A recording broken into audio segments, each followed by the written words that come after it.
This is episode 33 of the Discipleship Directives with Dr. Crawford. I'm your host, Vidal, and I want to welcome you today. Dr. Crawford is the founder of Disciple All Nations, and also he is a professor emeritus for the Southwestern Baptist Theological Seminary. Dr. Crawford, welcome home again. Thank you for being here. Thank you. How are you feeling today? I'm great. You're good? I'm good. Well, Yes. I know your trips into South Texas are intensive sometimes, and we're always glad to see you, sir. Thank you for being here. Thank you. Dr. Crawford, we always enjoy spending time together and dissecting a little bit of your teaching, but I get the impression that today we're going to be learning as well, not just conveying and sharing the gospel, because we have a special guest. And we want to welcome officially to Miss Priscilla Villarreal. Thank you. That How sounds are so you? nice. I'm doing good. Are you getting used to the Villarreal last name? How's that working a while. out? I've been called Hermana Villarreal, All right. and I'm like, who's that?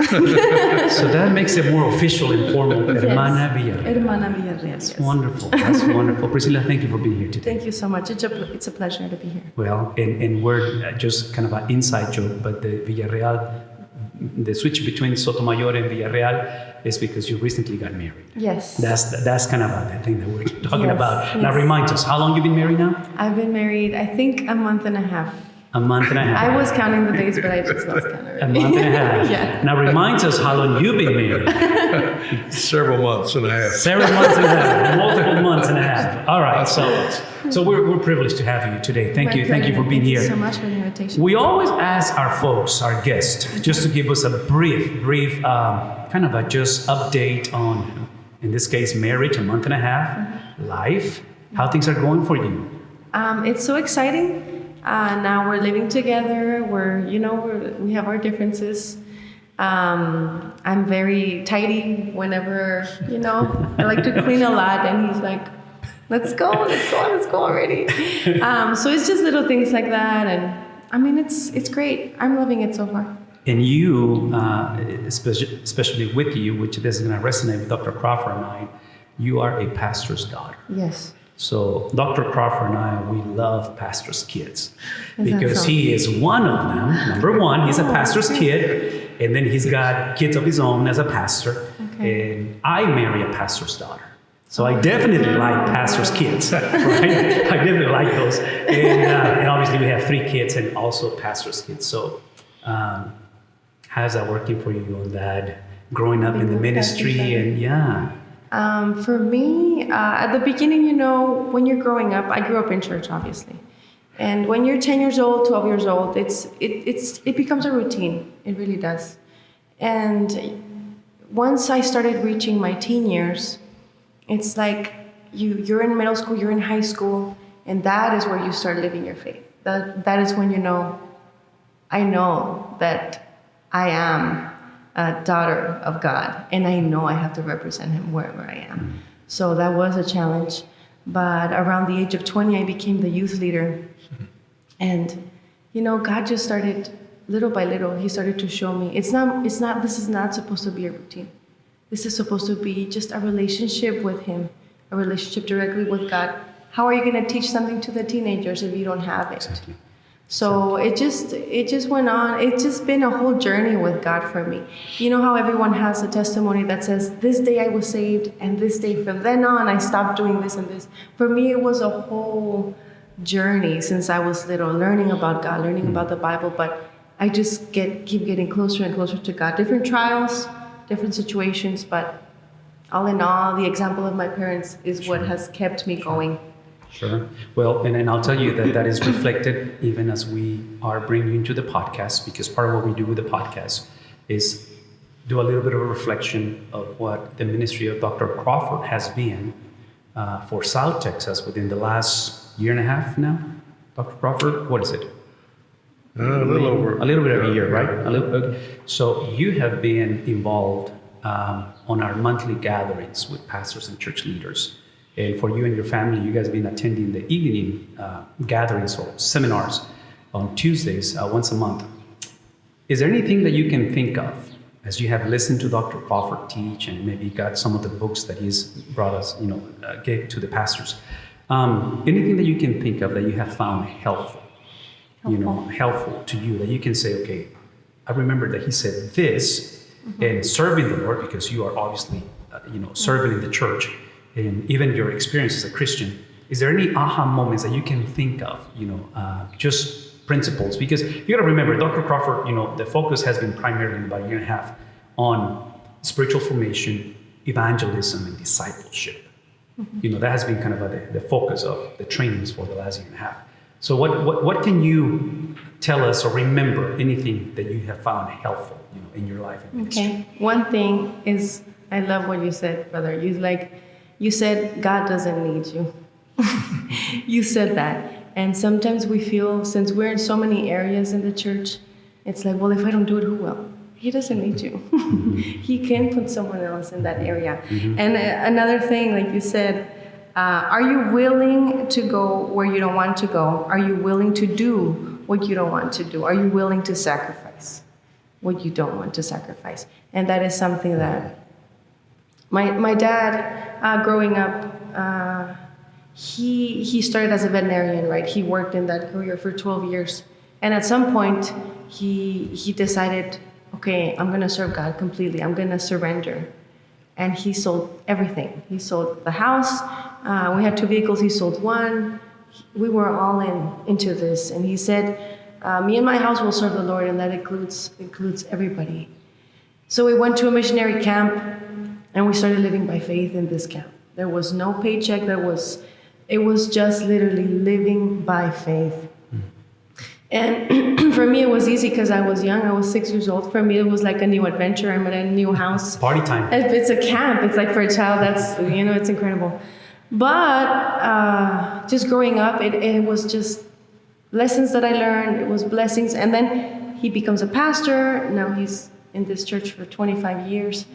And now I'm married, right?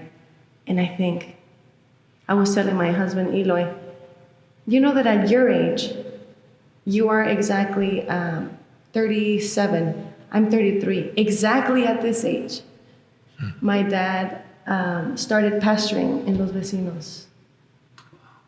He had already given up everything. We had already gone through so much. I'm like, at this age, now the question is, am I willing to go? Am I willing to do? Am I willing to sacrifice? Exactly the way he did, exactly the way Abraham did. Abraham left everything. He left his land, his family, and just went. Didn't know where he was going. And that, brother, that message reminds me now as I am married, and now as I have building my own family, to follow that example and be willing to do what he did, because I already know the results that come with that God is faithful. So you were led at the beginning, obviously, by your parents, and you probably, at 6 years of age, you didn't fully understand everything. But now, as an adult, being the same age as your parents, exactly. 25 years ago, is that what you said? That's approximately. We're not going to give a number because. But anyway, the point is that now this is crunch time for you. This is game day, right? Yes. It's game day. So this is kind of the ministry of succession. It's coming back and repeating that with the younger generation or the next generation. So, man, this is so encouraging. Dr. Crawford, I need to ask you, because you blessed us again this week with a special guest that we had for pastors, very close friends of you, and for many, many years now. And the conference was precisely on family. And I'm trying to make the connection with Priscilla and Eloy, been married for a month and a half, and for you and I being a little bit more advanced in that experience of marriage. But what would you tell your month and a half married self, if you can go back when you first began the journey of marriage and doing ministry, and as a family, because that's what she's talking about. She's talking about serving the Lord and making decisions. Yep. What would you tell your young self back then when you first began? Fasten your seatbelt. Oh, my goodness. Get ready. Yeah. Similar. I grew up at the pastor's house. So I knew. And I was praying hard, Lord, I'll do anything you want me to do, but please not be a pastor. So God has a sense of humor. He said, okay, you can be an interim pastor 29 times. And I don't know if that's better or worse than being a pastor in one place for all those years, but it was different. And so I like you, I knew what was coming, so I didn't get a lot of surprises along the way. But it was also a challenge because, not only was I always wanting to do better, but I was wanting to do as good as my dad had done. And, that was just tough. Yeah. He set the standard pretty high? Oh, yeah, really, really high. But I learned so much from him through the years. And even, I think I went to my first Southern Baptist convention when I was 9 years old. I remember going with our family. We drove to Chicago to the Southern Baptist Convention. And from that point on, I went to all kinds of preacher-type meetings with my dad. And, he would comment on things. And I just felt bad for my friends who weren't getting that kind of special attention that I was getting. But what I would tell my young self is it's going to be a great ride. But seriously, you better fasten the seatbelt because there are a few bumps along the way. It's not as smooth as you would like for it to be. But one of the things that I heard our guest speak recently that we had on the marriage family, he talked about the calling of God, that every Christian has a calling. Some have vocational ministry, some are called to be the pastor's wife, some are called to be a leader in the church, but every Christian has a calling, and because you have that calling from God, you have a higher standard. And that's really tough because the standard is higher, so are the temptations. And it's just tough always being in a glass house, so to speak. And I saw my parents deal with that. It's just, you've got a higher standard than other people, and it's just sometimes very hard to keep living up to that standard. Yes. Do you feel that sometimes it's a little unfair that the standard gets higher for ministerials? Yeah, I think I've been through that. Yeah. Where I felt it was unfair. But it's not unfair if you consider that you had the privilege of being called by God. So now it's more than fair as you get all the benefits as well. Yeah, most definitely. Most definitely. I do like what you said about Priscilla. You said that growing up in church, everybody else has a great testimony about things, and you just kind of grew along with it. And I have felt that. In fact, I, in younger years, felt very guilty that other people could say, well, I was doing this and this and this, but God saved me on this night at this place in this building. And I'm thinking, well, I guess I'm going to hell because I don't have that specific time. Yeah, you go through that and you say, I don't have a moment and a big dramatic kind of experience. And I had to come to deal with it to say that salvation is like God, is like the open door. I've set before you an open door, and you go through. Well, you can open a door really fast or really slow. You can open it very dramatically, or you can just open it common. And I used to tell my wannabe preachers in class that some of you have those kind of testimonies that are not big, great stories, dramatic kind of experiences. It's okay. Don't apologize. You don't apologize for that kind of testimony.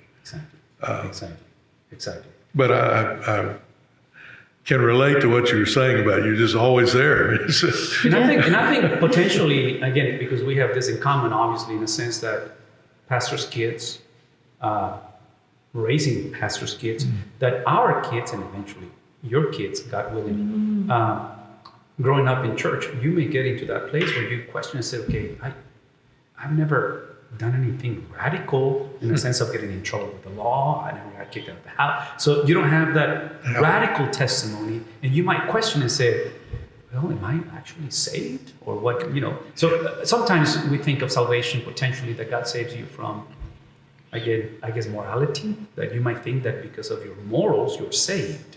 But in reality, what saves you is Christ. It's not your morality or your brokenness, it's Jesus. But that's definitely important.